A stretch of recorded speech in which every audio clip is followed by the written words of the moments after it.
that everyone has an equal opportunity to participate in tonight's meetings. Signs or placards brought to a board meeting shall not block the vision of those attending the meeting. If after one warning from the presiding officer, any person continues to disrupt the meeting by words or actions, the person shall be removed from the meeting. We have two individuals signed up to speak tonight. First, Michael Schwerin.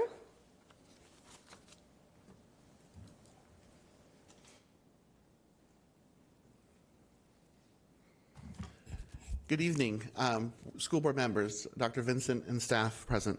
Again, I speak to you, coming to you as a parent of Wylie ISD students, as a precinct chair here in Wylie for the Collin County GOP, and as a board member of We the People, Wylie and Murphy, a political action committee focusing on conservative values within the local Wylie and Murphy areas. I appreciate your questions and your concerns during the budget presentation and the budget workshop, but I thought it was quite interesting to see that one focus was left out of this budget workshop questions. Not a one time was there ever a consideration for the taxpayers, for myself as a taxpayer, for every other taxpayer in this organization. Multiple times I heard comments about how understanding that our employees are struggling and they need to be with inflation and the economic realities, and that we need to make sure that we're covering for them and we're taking care of them, which is very important. I agree. But never once was there a consideration of our taxpayers are also experiencing that same inflation, that same budget crunches, and we continue to yet increase our taxes. From at one point saying that we're very frugal with our tax dollars, but yet we still have yet to implement a no new net revenue tax rate. We continue to increase the taxes and increase our tax rate bills, not lowering it to match the inflationary rate of our property values.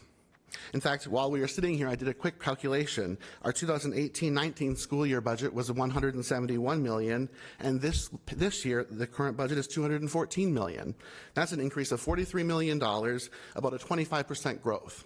Our attendance rate during that same time went from 16,527 to 18,336 this year. That's an increase of 1,800 students, which is about a 10.9% growth.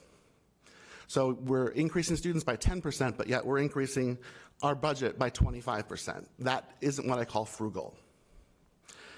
We need to make sure that we're having discussions about where we can look at expense rates and where we're making sure that we are taking into consideration those of us who are in the community who are paying the taxes. We as taxpayers need to have a seat at the table, and that's why we elect you all as school board members, is to have a seat at the table to ask questions and be responsible stewards of our money. And currently to this time, all we look at is looking after the employees, but not yet those of us as taxpayers. And I really encourage you to start looking at the tax rates and looking at that and ensuring, then asking Dr. Vincent and the staff to look at where can we seriously look at ensuring that we are not going to be increasing taxes again this year.